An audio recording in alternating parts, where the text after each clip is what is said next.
If you're taking the multiple choice questions on the AP Language and Composition test, you need to read strategically so you can comprehend questions fast and answer them correctly. In this video, I'll teach you how to read actively, handle archaic language without panicking, and use Blue Book's digital annotation tools like a queen. Yes! Hi, I'm Dr. Clay Zuba, inventor of Zubafy. This is video 2 in my series on answering the multiple choice questions on the AP Language and Composition test. In video 1, I covered overall test structure. Today, we're going to be using questions from the AP Language and Composition test from 2025 to help you learn the best reading strategies for this year's test. And I'll teach you how to read and annotate passages effectively in AP's digital format. Here's what we're covering: reading the introductory context for the questions, active reading techniques, handling archaic language, reading for structure and for claims, and using Blue Book's digital annotation tools strategically. Reading the passages strategically is the foundation for answering the questions correctly. If you read without the strategy I'm teaching you, you're probably going to waste time rereading and second-guessing yourself, and you will be in a land of sadness. If you read actively and use digital tools efficiently, you'll move through the questions with confidence. Now, let's learn to read like queens and kings, yes. Before you read any of the passages on the test, you'll see a brief introduction. This will be probably just 1 or 2 sentences,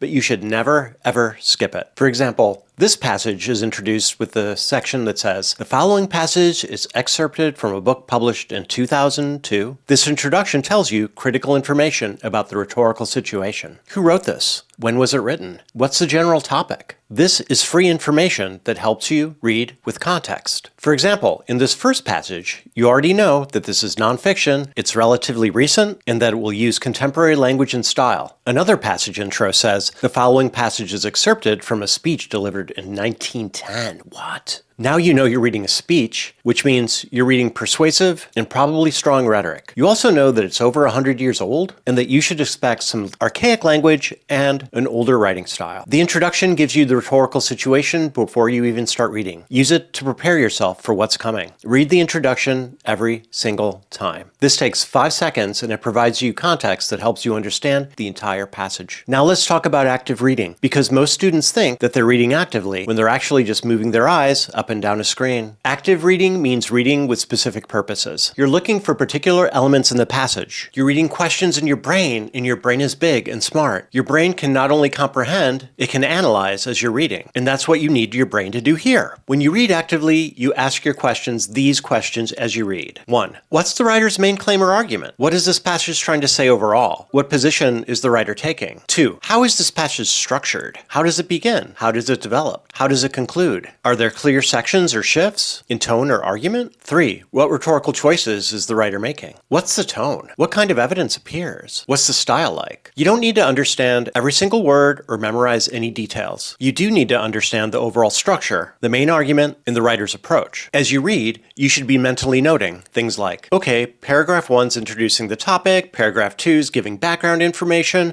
paragraph 3's making the main argument, paragraph 4 is giving an example. This is how you read for structure. You're creating a mental map of the passage. This mental map can guide you when the questions later ask about specific parts of the passage. Now, let's address the thing that panics most students: archaic language. Archaic language is language that we don't normally use in our modern times, but were common in the times that the writer was writing if the passage was very old. One of the readings will contain old-fashioned language and style. This will be because it was written a long time ago. This means you'll encounter unfamiliar words, complex sentence structures, and phrasing that sounds strange to your ears. But do not panic if you do not understand every single word. You do not need to understand every word to answer the questions correctly. The AP is not testing your ability to define archaic vocabulary. The AP is testing your ability to understand the passage's overall structure, meaning, and rhetorical choices. Let's look at this example from the practice exam. The 1910 speech uses phrases like, "Beware of that queer and cheap temptation," and "the man of lettered leisure." You might not understand the word queer this way today, and lettered leisure sounds formal and old-fashioned, but from the context, you should probably pretty much be able to tell that the speaker is warning educated people against becoming cynical and detached. When you encounter a word or phrase you don't understand, use context to determine the general meaning. Ask, is this word positive or negative? Is it describing an action, a person, or an idea? How does it relate to the sentences around it? Most of the time, you can understand the sentence's meaning without knowing the exact definition of every word. Here's another important point. When you run into words you don't understand, keep reading. Do not stop and stare at one confusing sentence for 2 minutes. Keep moving forward through the passage. Often, later sections will clarify earlier sections for you. The passage as a whole will help you understand the parts. If you finish reading and you still don't understand a particular section, you can return to it if a question asks about it. If a question doesn't ask about it, then that is good luck for you and you'll never have to worry about it. But don't let that one difficult sentence stop your momentum from finishing the passage. Read through the entire passage first, build your mental map, then use questions to guide you back to specific sections. As you read, pay special attention to how the passage is organized. This is called reading for structure. Notice where the passage begins. Does it start with a hook, an anecdote, a broad statement, a question? Does it seem to start by introducing a claim maybe? Notice how the paragraphs connect. Are there transition words like however, moreover, in contrast, for example? These words signal relationships between the ideas. Notice where the main claim appears. Sometimes it's in the first paragraph. Sometimes it's in the middle. Sometimes it's in the end. Identifying the main claim helps you understand everything else, and maybe it'll help you appreciate why I always tell you when you write to put your claim at the end of the first paragraph, because it makes reading the entire passage a lot easier later. Notice how the passages provide support. Does it use examples, statistics, expert testimony, personal narrative, historical evidence? You're not memorizing details. You're understanding the architecture of the writer's argument. Say, that reminds me, are you finding this video helpful? Are you learning strategies that you wouldn't otherwise know that you know are going to help you on the test? That's amazing. That's why I'm making this video. You should drop a like and subscribe so that you and others like you can continue to learn from Zubafy. Yes. Some students ask me, should I annotate the passage? Should I highlight? Should I take notes? Here's my answer. Maybe. The digital exam Blue Book gives you annotation tools,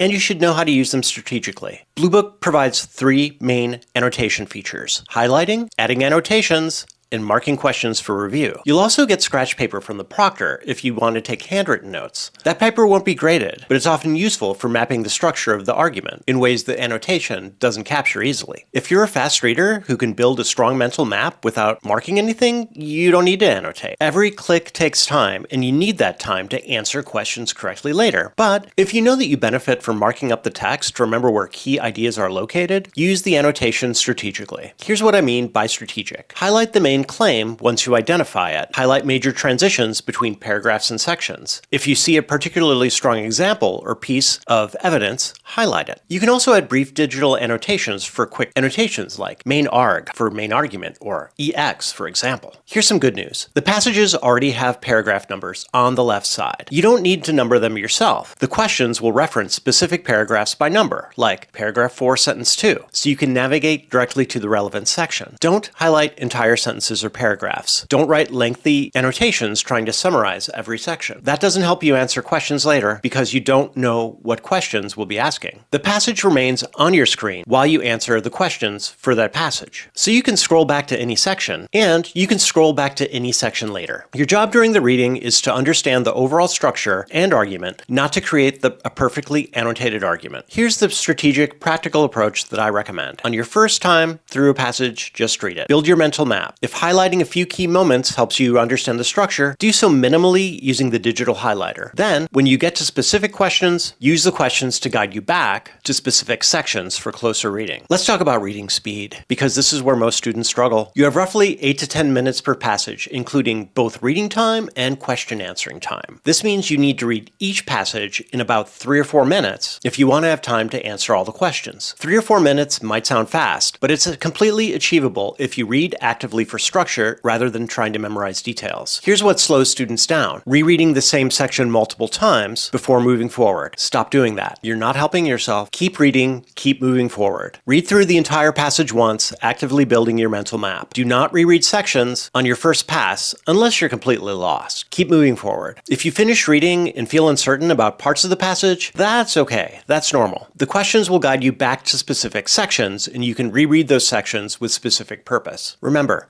Here's a sequence that works. Here's the sequence that works. Read the entire passage once actively in 3 to 4 minutes. Move to the questions. Use each question to guide you back to relevant sections for close reading. There, you can reread with focus on the question. Answer the question, move on to the next question. Be decisive, choose your answer, move on. This approach is much more efficient than trying to fully understand every detail you even see before you know what the questions are asking. Trust the process. Read through the big picture first. Let the questions guide your close reading. One more point about speed, you will get faster with practice. The first time you try active reading, it might feel uncomfortable. You might want to slow down and reread. Resist that urge. With practice, active reading becomes natural and your speed will increase. All you have to do is practice. Practice with real AP questions. Time yourself. Notice how active reading improves both your speed and your comprehension. Let's review what you now know about reading AP Lang passages in the multiple choice section in digital format. Always read the introductory context. It gives you free information about the rhetorical situation. Read actively for structure, claims, and rhetorical choices rather than memorizing details. Don't panic about archaic language. Use context